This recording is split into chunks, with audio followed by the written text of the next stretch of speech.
You're listening to Later with Mo Kelly on demand from KFI AM 640. KFI AM 640, it's Later with Mo Kelly. We're live everywhere on the iHeartRadio app as it's night 3 of the DNC. We'll be bouncing in and out, and we're on the watch and on the lookout for Governor Tim Walz, who will be officially accepting the nomination for vice president tonight.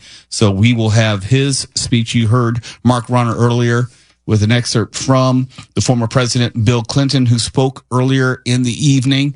And I would say this schedule tonight has been more on schedule. They've been moving through the speakers. I've mentioned that because the last 2 nights, they were way over, both nights. Less so last night, but way over Monday night. So it seems they've pared down the schedule for tonight, and the speakers have a shorter amount of time because they're really moving through the schedule. And I'm guessing that Governor Walz may hit the stage in the next 45 minutes or so. I'm just guessing. There might be some musical performances. They're on the schedule, but it doesn't mean that they won't get cut somewhere along the way. And Twala, did you say that Oprah Winfrey was also speaking? Yeah, Oprah Winfrey is supposed to be going up soon, actually. I think she was supposed to be next, but then it seems like maybe they had to shuffle some things around because they just had Kamala Harris's brother-in-law on. I guess that's who that was a second ago. Yeah. Okay. Well, yeah, they you know when something's not on when they just said coming up next is Oprah Winfrey and it's not Oprah Winfrey. Right. Yeah, so it's a real fluid schedule, and we'll have Governor Walz's speech, but there's some other business we have to tend to here in California. You might have heard me speaking with Tim Conway Jr. about San Bernardino County. And let me just give you some of the background, what is happening there. San Bernardino County voters, you may remember, narrowly approved Measure EE. And that was about 2 years ago. Yeah, it was in 2022. And it authorized the county government to explore the idea of seceding from the state of California.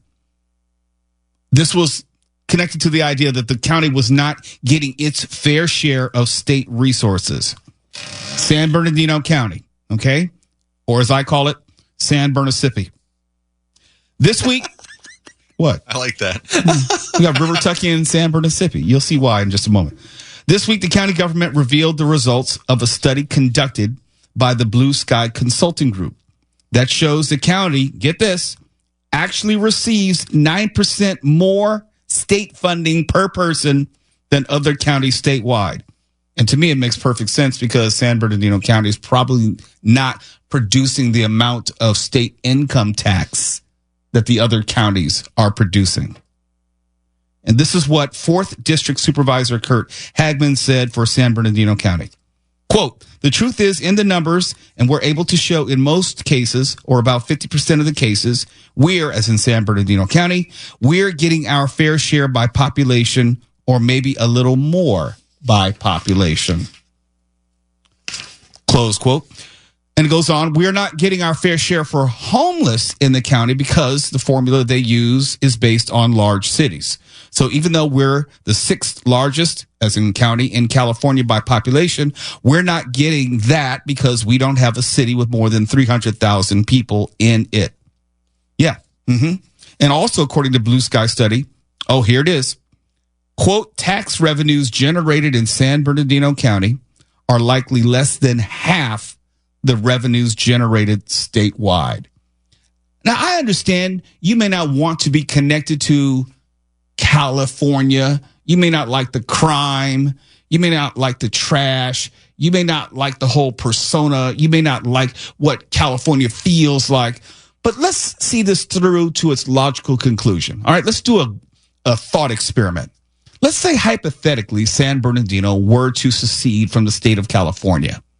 Then what?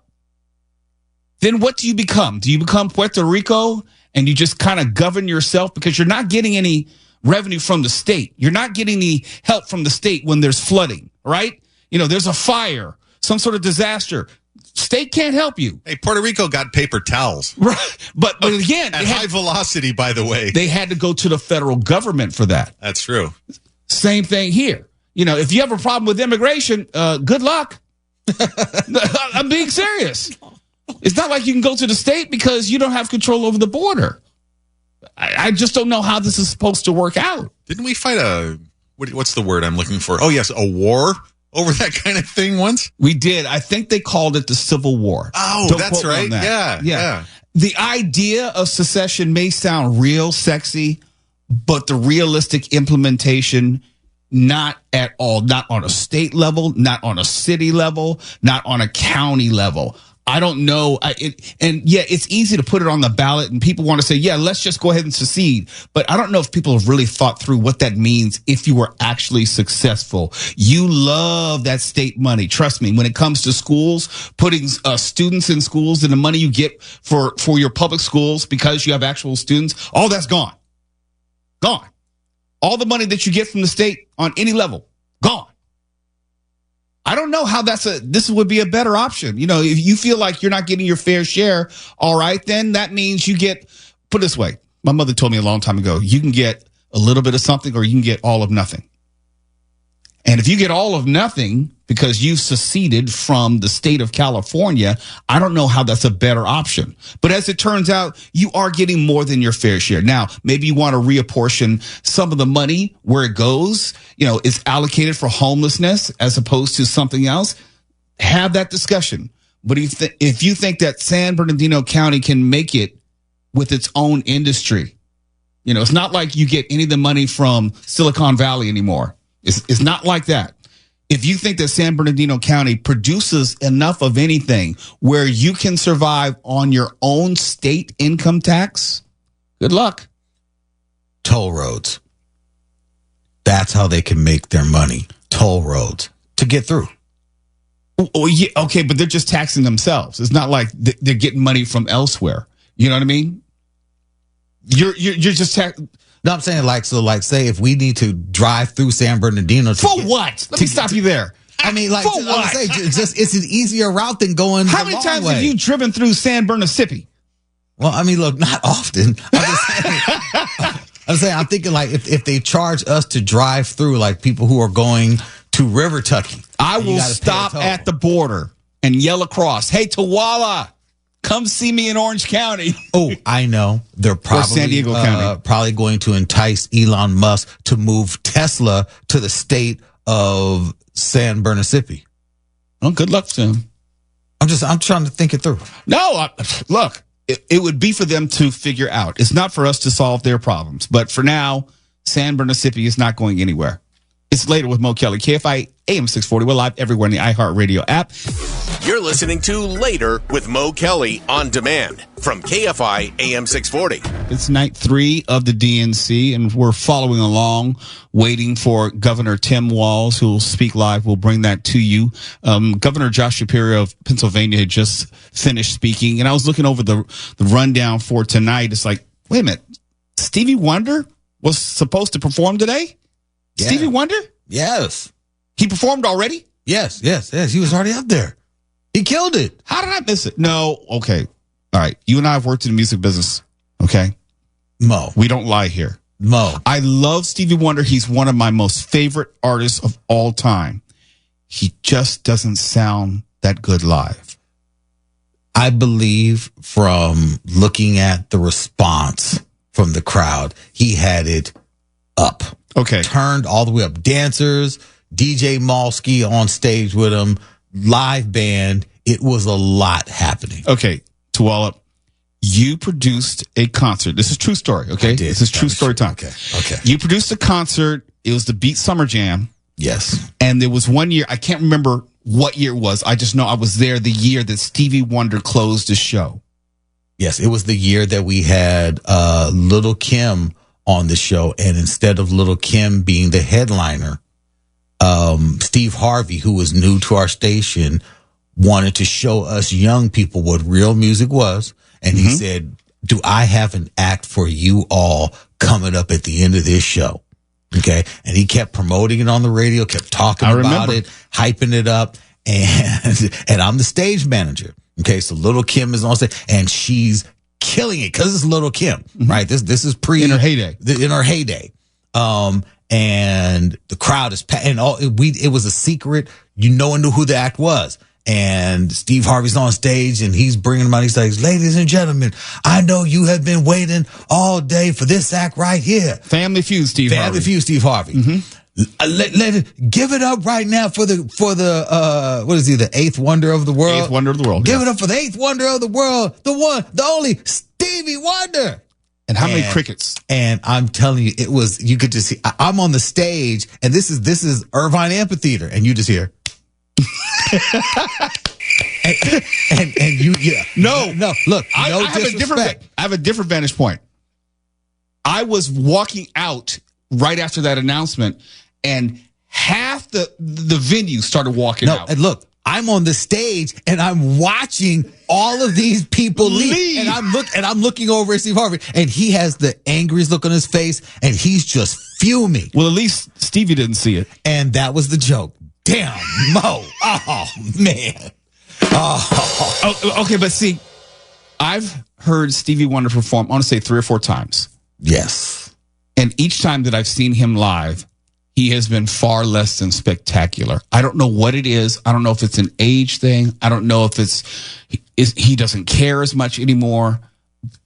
But he does not sound great live anymore. The last time I saw him, I think you were there. It was unfortunately for a funeral. Cliff Winston, who used to be the program director for KGLH 102.3 FM. He didn't sound good there either. No, he did not. That wasn't, look, okay. One time we had Stevie Wonder come into the station and he performed live for Steve Harvey and the crew. And he was phenomenal. It was just him and his keyboard and he was great. Mm-hmm. Okay. And I think in the right circumstances, you get prime Stevie Wonder. Now I'm just looking at the screen and people were up on their feet and they were dancing, they were doing it and they were loving it. And I think it was maybe a thing of respect because he is the eighth wonder of the world. He's Stevie Wonder, one of the greatest musicians, songwriters ever. Right. And I think it's a thing of respect to have Stevie Wonder up there. And I think that's why he's not closing because of what you're saying about his performance as of late. Cause you have John Legend supposed to be closing if they're on time. Okay. Well, John Legend is supposed to perform. What is he going to perform? Ordinary People? No. It'll probably be, one of his more rousing songs. He has a couple of really powerful songs. Yeah, he has very rousing songs. Okay. Very rousing. I thought they'd get like Childish Gambino. Dude, This Is America. No? That'd probably be on another night, maybe on Thursday. Okay. You want to end with fire. You don't want to give fire right now. All right. Well, look, you have a lot of talent to choose from. I'm just very surprised to see Stevie Wonder performing at the DNC. They're reaching to different audiences because yesterday they had Patti LaBelle open up, so it's like they're trying to have 2 different audiences. Tonight you got John Legend and you've got Sheila E., different generations, trying to make sure you're talking to everyone. Oh, Sheila E. is performing. Oh, okay. I got it. Governor Walz, Minnesota, Sheila E. from Minnesota. Boom. Glamorous Life. Yes. Okay. Yes. Mark, are you familiar with Sheila E.? Yeah, if they play Crush Groove at the DNC, the reporters will finally get the riot they want. Wait a minute. What do you know about Crush Groove? Nothing. I'm half white, remember? Okay, so you know half of it. Yeah. That's okay. That was a deep cut as far as music. I'm surprised that they would reach for Sheila E. Love Sheila E. Yeah. I get what they're doing with the whole Minnesota connection. Yeah. But I'm surprised. Not that they could call Prince or anything. I'm surprised they didn't go like more Stay in the Time. He's still around too. He is. He's been on this show. Whoa. Yeah. Yes. And he still performs. Still has it. Yeah. He's no Shatner, but I am jealous of that. No. He came on the show. We did an hour-long conversation, went through all the songs. Matter of fact, I think I'm going to post that as far as the great conversations, classic conversations and legend conversations. It was a great one. He was in a great mood and we talked about all of his career. We even talked a little bit about Prince as well. Oh, how many songs are there though? Honestly. You mean more Stay in the Time? Yeah. I want to say maybe 10 to 12 off the top of my head. Well, that exceeds my knowledge of Morris Day in the Time. The Bird, of course, Jungle Love, Uh-huh. Cool, Gigolos get lonely too. Yeah. I don't know if I know Ice cream gigolos cancels? only too. 777. 9311? I guess I got some learning to do. Babe, what's your phone number? Keep going. 777-9311. No, doesn't ring a bell? Does it sound different or better when he does it? He sounds just the same. Matter of fact, Stefan's getting it right now. I see. Okay. And you will see that Morris Day, Morris O'Kelly, one and the same. I don't know if we have time for that. Oh, yes, we do, because he's pulling it up right now. No, we're up against the clock. No, we are up against the clock, but I'm going to wait. It's called host privilege. Hurry up, Stefan.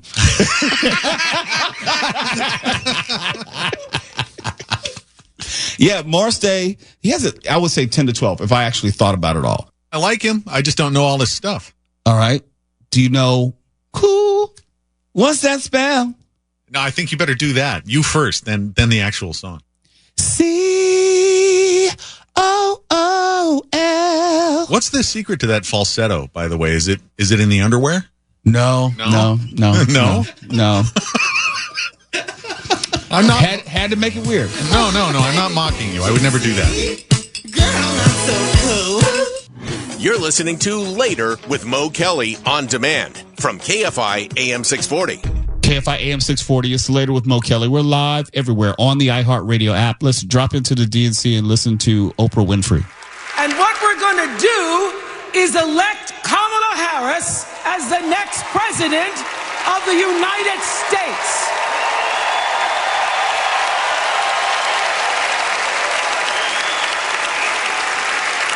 I am so honored to have been asked to speak on tonight's theme about what matters most to me, to you, and all of us Americans: freedom. There are people who want you to see our country as a nation of us against them, people who want to scare you, who want to rule you, people who'd have you believe that books are dangerous and assault rifles are safe, that there's a right way to worship and a wrong way to love, people who seek first to divide and then to conquer. But here's the thing. When we stand together, it is impossible to conquer us. Did Oprah say what I thought she said?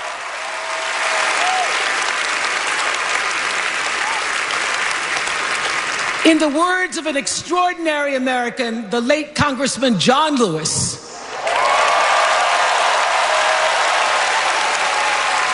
he said, no matter what ship our ancestors arrived on, we are all in the same boat now. Congressman Lewis knew very well how far this country has come because he was one of the brilliant Americans who helped to get us where we are. But he also knew that the work is not done. The work will never be done because freedom isn't free. America is an ongoing project. It requires commitment. It requires being open to the hard work and the heart work of democracy. And every now and then, it requires standing up to life's bullies.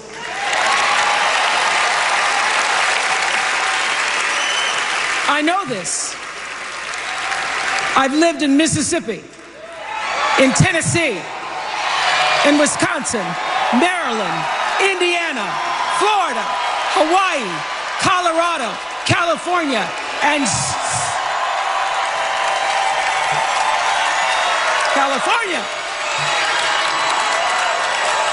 sweet home Chicago, Illinois.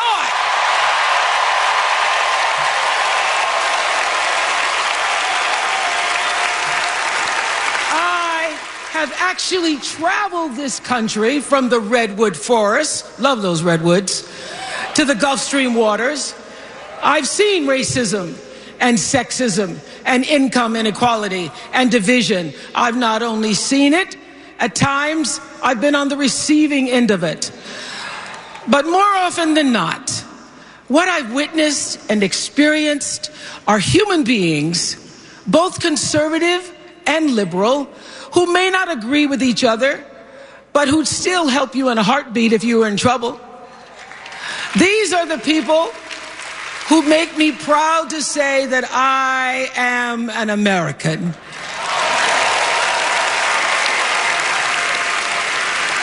They are the best of America. And despite what some would have you think, we are not so different from our neighbors. When a house is on fire, we don't ask about the homeowner's race or religion. We don't wonder who their partner is or how they voted. No.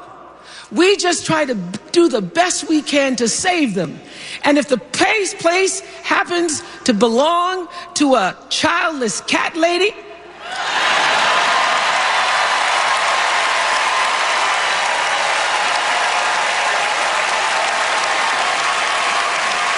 well, we try to get that cat out too.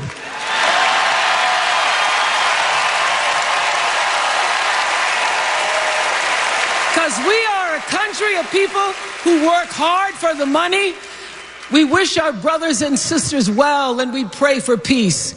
We know all the old tricks and tropes that are designed to distract us from what actually matters, but we are beyond ridiculous tweets and lies and foolery. These are complicated times, people, and they require adult conversation.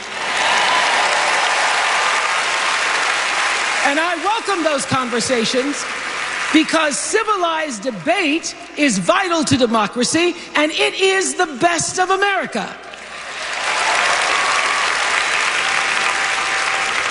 Now, over the last couple of nights, we have all seen brave people walk onto this stage and share their most private pain. Amanda and Josh, Caitlin, Hadley, they told us their stories of rape and incest and near-death experiences from having the state deny them the abortion that their doctor explained was medically necessary. And they've told us these things for one reason, and that is to keep what happened to them from happening to anybody else. Because if you do not have autonomy over this, if you cannot control when and how you choose to bring your children into this world and how they are raised and supported, there is no American dream.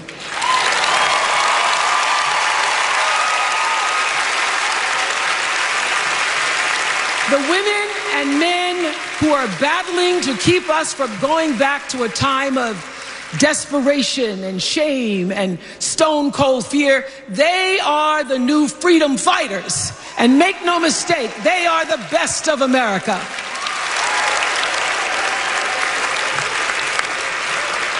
I want to talk now about somebody who's not with us tonight. Tessie Prevost Williams was born in New Orleans not long after the Supreme Court ruled that segregated public schools were unconstitutional. That was in 1954, same year I was born. But I didn't have to head to first grade at the all-white McDonough 19 school with a U.S. Marshal by my side like Tessie did. And when I got to school, the building wasn't empty like it was for Tessie. You see, rather than allowing McDonough to be integrated, parents pulled their kids out of the school, leaving only Tessie and two other little black girls, Gail Etienne and Leona Tate, to sit in a classroom with the windows papered over to block snipers from attacking their 6-year-old bodies. Tessie passed away 6 weeks ago. And I tell this story to honor her tonight because she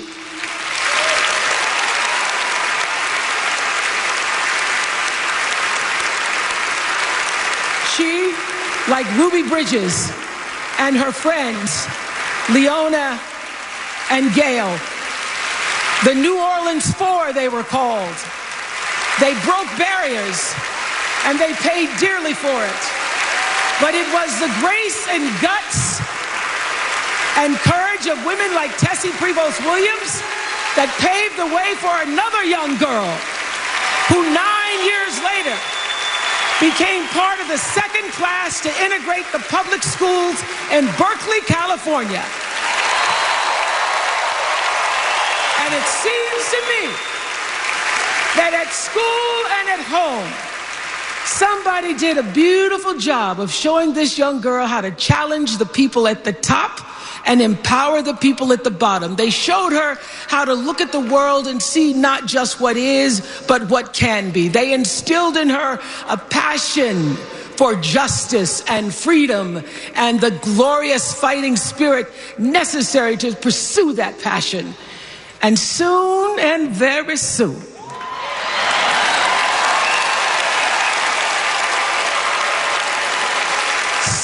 very soon, we're going to be teaching our daughters and sons about how this child of an Indian mother and a Jamaican father, two idealistic, energetic immigrants,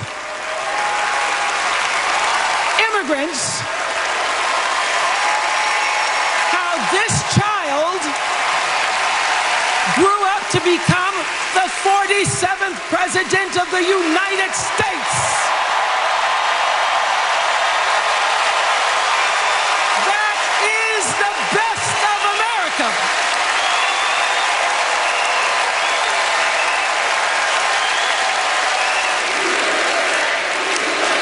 You're listening to Later with Mo Kelly. We're live everywhere on the iHeartRadio app. We'll continue to dip in and dip out of the DNC. That was Oprah Winfrey, who was just speaking. We're waiting on Minnesota Governor Tim Walz to formally accept his nomination for vice president representing the Democratic Party. We'll bring his address to you live as well. You're listening to Later with Mo Kelly on demand from KFI AM 640. Last week, I was talking about whether something was real or something was more out of curiosity. I was talking about how the first night of a convention, be it RNC or DNC, usually is pretty high, and then it levels off, tapers off, it goes down, waiting for the eventual presidential nominee to speak at the end of the convention, and you have this surge in viewership. The Republican National Convention started off with like an 18.7 million people viewing the first night, and it tapered off to 14 million the next night. And then it surged to 25 million when former President Trump spoke and officially accepted the nomination to become president, representing the Republican Party. The Democrats started with 20 million, about 19.8 million on its first night Monday, compared to like the 18.7 million for the Republicans. In fact, the first night for the Democrats beat the next 3 nights, the first 3 nights of the Republicans in the RNC. And I was saying, well, let's wait for the second night, because then you can start to see a pattern or trend. Was it just voyeurism where people were just tuning in to see what everything was going to be about, or was it actually going to grow or taper off? And then you would get a better sense of whether the DNC was generating momentum or people, were just checking out the sideshow the first day and didn't really care. Well, the numbers are in for the second night of the DNC, and the Democrats went up from 20 million to 20.6 million. And if you want to make a direct comparison, the RNC went down to 14 million its second night. So if anything, it suggests that it doesn't suggest it. It says that more people are tuning in, but it does suggest that there is increasing interest in what is happening at the DNC. And that usually, if you use history as a guide, it usually translates to voter registrations and also increased fundraising. Because like I said last night, this is about the time in which people really start tuning in and start paying attention to the presidential race. I mean, Mark and I, we talk about this all year, every day. We follow these things very closely. It's the nature of what we do professionally, but not most people. Most people, they're on the periphery. They know what's going on, but they're not really paying attention. But when the conventions come around, people start to pay closer attention. And let me just go down the numbers a little bit more. The 2024 DNC is the first one to have higher ratings on the second night in the last decade. In fact, former President Obama's speech saw the highest spike in viewership over the course of the night. This is according to Nielsen. An average of 21.9 million people tuned in to watch him speak. which was higher than the rest of the night. And the Nielsen numbers on the other end of the spectrum show that the Democrats are still struggling to attract younger voters. Only 939,000 viewers between the ages of 18 to 34 watched the broadcast Tuesday, which was down from 941,000 in 2020, and it was just over 2 million in 2016. But like I was saying last night, this is where social media comes in. Because if you're looking for the 16 to 24-year-old, for the most part, they're not looking at a television broadcast. They will pick it up on Twitter. They'll pick it up on TikTok. They'll pick it up clips on it on YouTube. People would say, well, what did Michelle Obama have to say last night? Well, they're probably not tuning in live. They'll find it on social media somewhere. And those speeches are very easy to find. And if you've been following this closely, the Harris campaign has been spending more on digital media than any campaign in history. They are trying to bridge that gap between young people and the political reality, the present political landscape. Because the most that I hear from young people is just whatever they see on TikTok. They'll tell me what they saw on TikTok, what they saw on Twitter, what they heard from a friend who saw it on TikTok. They're not watching traditional media by and large. And the Harris campaign is going out of their way to make sure, like last night, we talked about the roll call and DJ Cassidy, how they had the music from the different states and how that could be chopped up into 1-minute segments that could be sent out. All that stuff is going viral today. If you just do DNC roll call on any social media, you'll find it everywhere. And that is by design. That's not by happenstance. It's not like it's going viral in an organic way. They're pushing it. They're helping it go viral. And that's, I think, one of the largest differences between this election and just 4 years ago, where social media and the digital landscape has an outsized importance, a disproportionate importance as far as getting messages out and also reaching younger voters. Now, does this mean that they'll actually turn out and vote? Historically, not in high percentages, but we'll see if that changes. But you disagree, Mark? Did you see me raise an eyebrow or something? Yeah, I did. The spastic eyebrow go into action? No, actually, the polling data that I've seen, and correct me if I have this wrong, shows that younger demographic voters are in the bag for Harris by a factor of at least 2 to 1, if not more. No, not in the bag. I'm not saying their preference. I'm saying the turnout.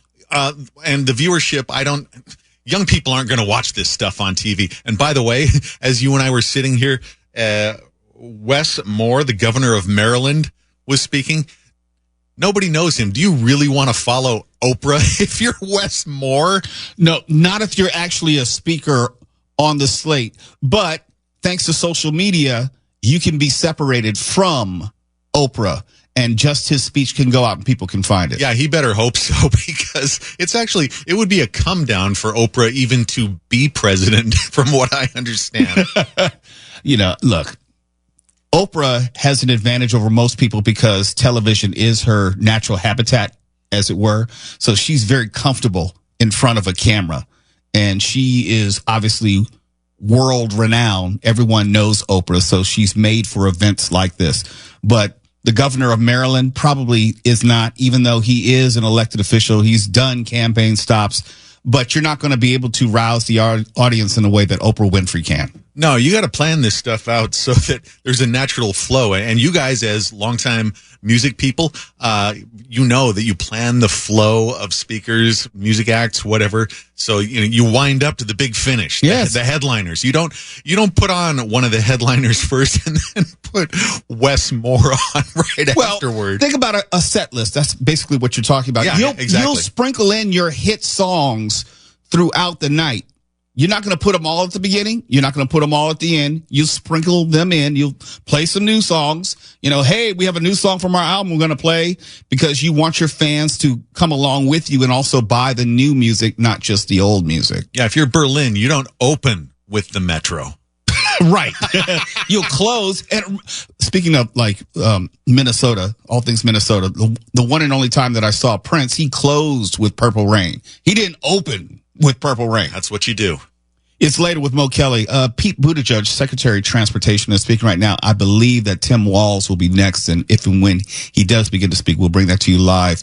That is his vice presidential nomination acceptance speech. It's KFI AM 640. We're live everywhere on the iHeartRadio app. Opinion without the preach. KFI. And KOST HD2. Los Angeles, Orange County. Live everywhere on the iHeartRadio.